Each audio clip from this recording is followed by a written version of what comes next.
Well, from working construction back in Canada, this is quite a bit different in how they do things. It's a lot of manual labor. It's all manual labor. The guy had just said that they took him 10 days to dig this hole, and probably take us a good day to move this material, if not more. And back at home, we would have probably done it in about 1 hour.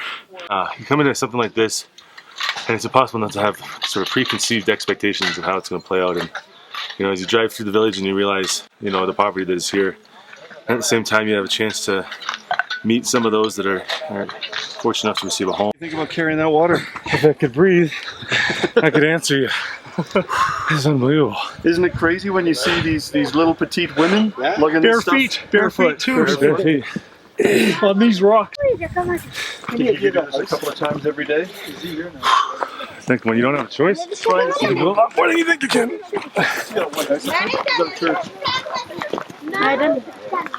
But you come here and you have ideas in your head what your experience is going to be like.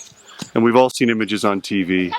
And to come here and see that what you see on television is real. But the senses that just hit you, the sights, the smells, the sound, the elevation, you can feel it in your chest when you're having to take deep breaths to get breaths and you start sweating in like 2 minutes. But what I'm overwhelmed at, obviously, is the hospitality of the locals. Dozens of them have come out willing to stand in this heat and the sunshine and shake our hands and greet us and say thank you.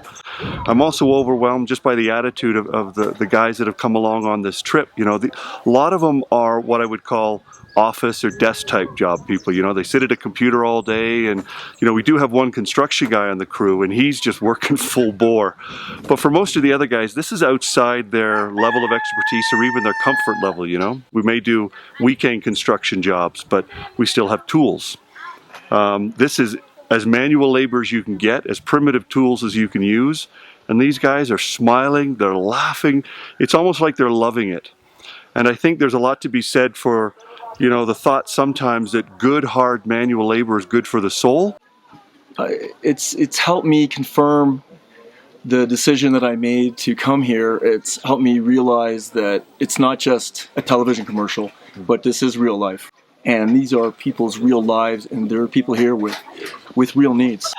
You know, to see the one lady, the one young girl, where she's, you know, where CBM was able to correct her legs and give her a full life and her gorgeous smile, it was just so inspiring.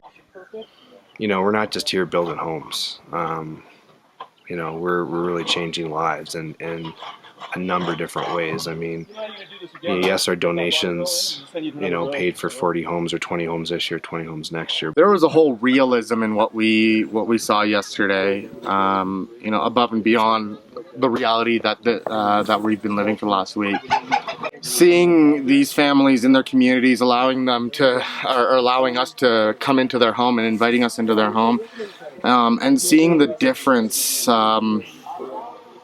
that CBR has made was simply incredible. And then there's our friends and family at home, and people have donated to this cause, and the fact that we've just had such a significant impact, and for so many at home who will never be able to understand this impact the way we have. So there's just so many different things going through my mind. It's impossible to sum it up. I guess if I were to try, I would be humbled. For me, I mean, I've said it a few times, I've kind of become immune to poverty living in South Africa.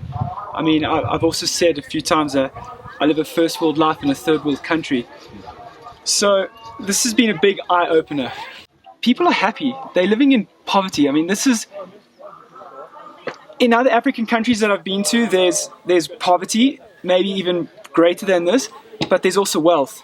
In Ethiopia, it's just poverty. There's not much money, but the people are happy. I feel honored that I've been here and I can document this trip for you guys, and hopefully the videos and the images will help you guys in a marketing way to go back to your donors and to your friends and peers and say, this is what we're doing, this is the impact that it's having.